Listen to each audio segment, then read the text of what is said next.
নমস্কার সবাইকে। বিথির গল্প পাঠ ইউটিউব চ্যানেলে সবাইকে স্বাগত। আজকের নিবেদন উপেন্দ্র কিশোর রায়চৌধুরীর লেখা ছোট গল্প ঠাকুরদা। তবে আজকের গল্প শুরু করার আগে আমার চ্যানেলে যারা নতুন তারা চ্যানেলটিকে অবশ্যই সাবস্ক্রাইব করে পাশে থাকা বেল আইকনটি প্রেস করবেন এবং লাইক করবেন, কমেন্ট করবেন এবং বন্ধুদের সঙ্গে শেয়ার করবেন। শুরু করছি আজকের নিবেদন।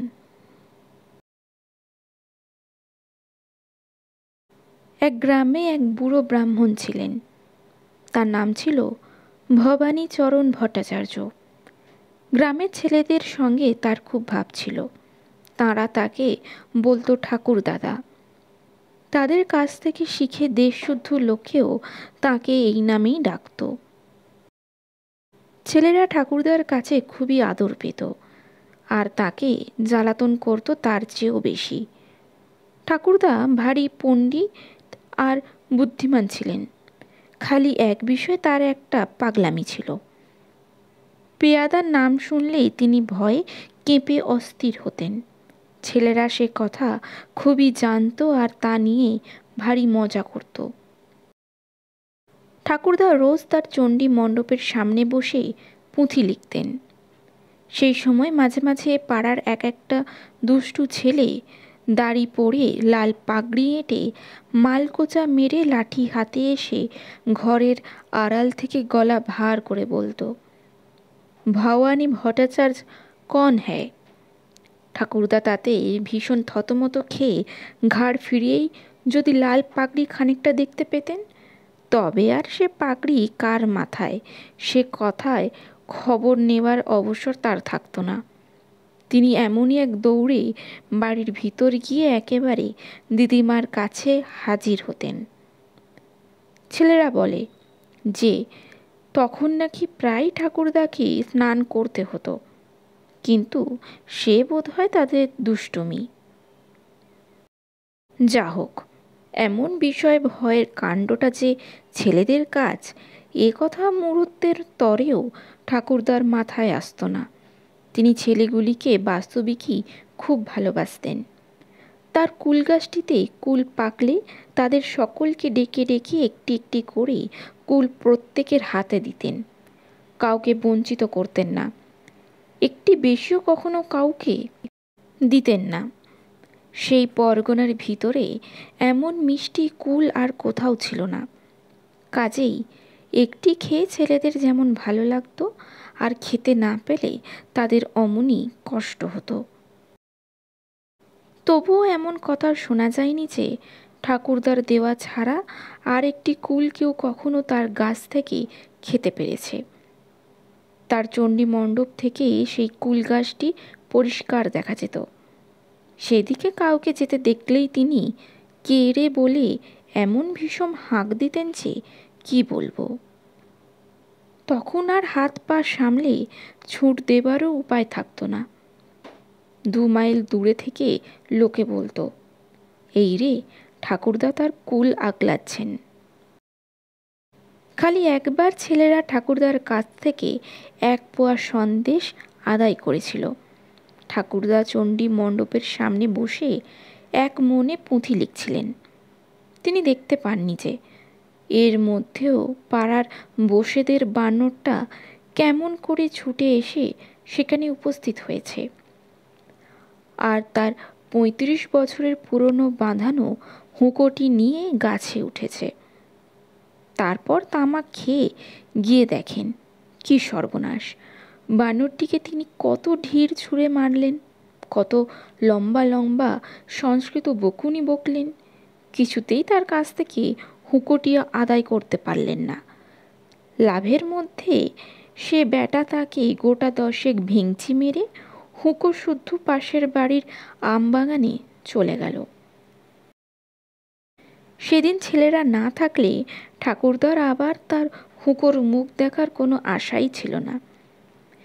তিনি তাদের সন্দেশ কবুল করে অনেক কষ্টে তাদের দিয়ে বানরের হাত থেকে হুঁকোটি আদায় করেছেন। তারপর দিনই নিচে গিয়ে বেচু ময়রার দোকান থেকে তাদের জন্য 1 পোয়া সন্দেশ কিনে আনলেন।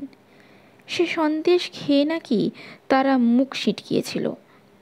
ঠাকুরদা তার কারণ জিজ্ঞাসা করতে তারা বলল, সন্দেশটা বড্ড মিষ্টি। ঠাকুরদা তখন খুব গম্ভীরভাবে মাথা নেড়ে বললেন, তাই তো, আমি জানতুম না যে তোমরা তেতো সন্দেশ খাও। আমি মিষ্টি সন্দেশই কিনে এনেছি। পয়সা খরচ নিয়ে কিন্তু ঠাকুরদার একটু বদনাম ছিল। এই যে হুঁকোর খাতিরে ছেলেদের এক পোয়া সন্দেশ কিনে খাইয়েছিলেন, তাছাড়া আর তার জীবনে তিনি কখনো কাউকে কিচ্ছু কিনে খাওয়াননি। লোকে বলতো তার ঘরের ভেতরে 3 জালা টাকা পোঁতা আছে, কিন্তু নিজে তিনি এমনভাবে চলতেন যেন অনেক কষ্টে তার 2টি খাবার জোটে, সেও বুঝি বা একবেলা, বই 2 বেলা নয়। একদিন দিদিমা ডাল রাঁধতে গিয়ে তাতে একটু বেশি ঘি দিয়ে ফেলেছিলেন। সেই অপরাধে নাকি ঠাকুরদা 2 মাস তার সঙ্গে কথা কননি। ছেলেরা তার সেই সন্দেশ খেয়ে অবধি তার উপর কম চটেছিল না, না চটবেই বা কেন। সেই হতভাগা বানরটার কাছ থেকে হুঁকো আদায় করতে গিয়ে কি তারা কম নাকাল হয়েছিল? 20 জন মিলে 3টি ঘন্টা ধরে তারা সেদিন কত গাছই বেয়েছিল, কত ছুটোছুটি করেছে, কত কাদাই লাগিয়েছে, কত বিচুটির ছ্যাঁকাই খেয়েছে। তার পুরস্কার কি না অমনতর 1 পোয়া সন্দেশ? তখন ছিল পুজোর সময়। কুমোরদের বাড়িতে অনেক ঠাকুর গড়া হচ্ছিল। তার তামাশা দেখার জন্যে সকালে বিকেলে ছেলেদের প্রায় সকলেই সেখানে যেত। সেইখানে তাদের একটা মস্ত মিটিং হলো। ঠাকুরদাকে জব্দ করতে হবে। তিনি যেমন সন্দেশ খাইয়েছেন, তাকে দিয়ে কিছু বেশি টাকা খরচ করতে পারলে তবে তার দুঃখটা মেটে। কিন্তু এমন লোকের পয়সা তো সহজে খরচ করানো যেতে পারে না। তার কি উপায় হতে পারে? কতজনে কত কথা বলতে লাগলো। কেউ বলল, চল ঠাকুরদার কুল গাছ কেটে ফেলি। কেউ বলল, তার হুঁকো লুকিয়ে রাখি। কিন্তু এইসব কথা কারোর পছন্দ হলো না। এমন কুল গাছটা কাটলে ভারী অন্যায় হবে। হুঁকো লুকিয়ে রাখলেও শেষটা তাকে ফিরিয়ে না দিলে চলবে না। তাছাড়া এসব করলে তাকে আর টাকা খরচ করানো হলো কই? ঠাকুরদাকে ছেলেরা আসলে ভালোবাসত, না হোক তার লোকসান করাতে কারোর ইচ্ছে ছিল না। কাজেই এসব কথাই সকলের অমত হলো। এমনভাবে তাকে দিয়ে টাকা খরচ করাতে হবে সেটা তার ক্ষতির মধ্যে ধরা না যেতে পারে। ছেলেরা দেখল কাজটি তেমন সোজা নয়। বুড়ো কুমোরের মধ্যে এসে বুদ্ধি জুগিয়ে না দিলে তাদের পক্ষে এর একটা মতলব ঠিক করাই ভার হতো। বুড়ো যে যুক্তি বলল সে ভারী চমৎকার। ছেলেরা তার কথায় যার পর নাই খুশি হয়ে ঘরে চলে গেল। ঠিক হলো পরদিনই সেই কাজটি করতে হবে। রাত থাকতেই ঠাকুরদার ঘুম ভাঙে। তখন তিনি শুয়ে শুয়ে সুর ধরে শোলক আওড়ান। তারপর ভোর হবার একটু আগে স্নান তর্পণ সেরে শেষে গিয়ে চণ্ডী মণ্ডপের সামনে বসেন। সেদিনও দোয়েল ডাকার আগেই তিনি জেগে সবে বলেছিলেন, ব্রহ্মা মুরস্তি পুরাণান্তকারী। এমনই বাইরে কে যেন ডাকল, ভবানী ভট্টাচার্য ঘর মে হ্যায়। আর ঠাকুরদার শোলক আওড়ানো হলো না। স্নান আহ্নিক আজ তিনি খিড়কির পুকুরেই সারলেন। চণ্ডী মণ্ডপের সামনে বসেই পুঁথি লেখার কাজটিও আজ বন্ধ রইল। তার চেয়ে দিদিমার রান্নাবান্নার খবর নেওয়াই বেশি দরকার বলে মনে হয়েছে। এমনইভাবে দুপুর অবধি কেটে গেল। তারপর যখন আর কেউ ভবানী ভট্টাচার্য বলে ডাকল না, তখন ঠাকুরদা সাহস পেয়ে ভাবলেন, একটু বাইরে গিয়ে দেখে আসি না কেন। এই বলে আস্তে আস্তে বাইরে এসে ঠাকুরদা দেখলেন, কি সর্বনাশ, কি চমৎকার!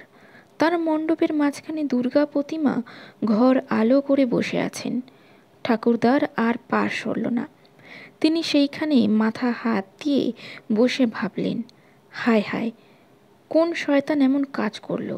এই প্রতিমা আমার ঘরে রেখে গেছে, এখন একে পুজো না করলে মহা পাপ হবে। আর পুজো করতে গেলেও তো 300টি টাকার কম লাগবে না। বাবা গো, আমি কোথায় যাব? যা হোক, ঠাকুরদার কৃপণ হলেও অতি ধার্মিক আর পণ্ডিত লোক ছিলেন। তিনি তখনই ভাবলেন তার দুঃখ করে কি হবে। ঘরে টাকা রেখেও আমি সেবায় হেলা করেছিলাম, তাই দেবতা আমাকে শিক্ষা দিয়েছেন। ভালোই হলো, এখন থেকে আমি ফি বছর দুর্গোৎসব করব। ততক্ষণে ছেলেদের দুটি একটি করে প্রাণপণে হাসি চাপতে চাপতে এসে উপস্থিত হয়েছে। কাজটি তো তাদেরই, তারাই ঠাকুরদাকে পেয়াদার ভয় দেখিয়ে বাড়ির ভিতর পাঠিয়ে সেই অবসরে প্রতিমাটিকে এনে মণ্ডপের ভিতর রেখে গেছে। তাদের মুখের দিকে চেয়ে ঠাকুরদারও আর সে কথা বুঝতে বাকি রইল না। তখন তিনি বললেন, ভালোই করেছ দাদা, বুড়ো পাপির সুমতি জন্মিয়ে দিয়েছ। তোমরা বেঁচে থাকো। আমি খালি ভাবছি, এত বড় ব্যাপার, আমার লোকজন কিচ্ছু নেই, আমি কুলোবো কী করে? ছেলেরা ভেবেছিল ঠাকুরদা লাঠি নিয়ে তাদের তাড়া করবেন, আর তার বদলে তিনি এমন কথা বলবেন তা তারা মোটেই ভাবেনি। তারা তাতে ভারী খুশি হয়ে বলল, তার জন্য চিন্তা কি ঠাকুরদার, আমরা সব ঠিক করে দিচ্ছি, আপনি শুধু বসে বসে হুকুম দিন। অমনি ঠাকুরদার মুখে ভরে হাসি ফুটে উঠল, তার চোখ দুটি বুজে এলো।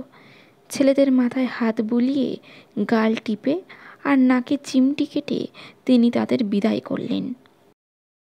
এবারে ঠাকুরদা যে সন্দেশ এনেছিলেন তা খেয়ে আর কারোর নাক সিটকাতে হয়নি। নমস্কার।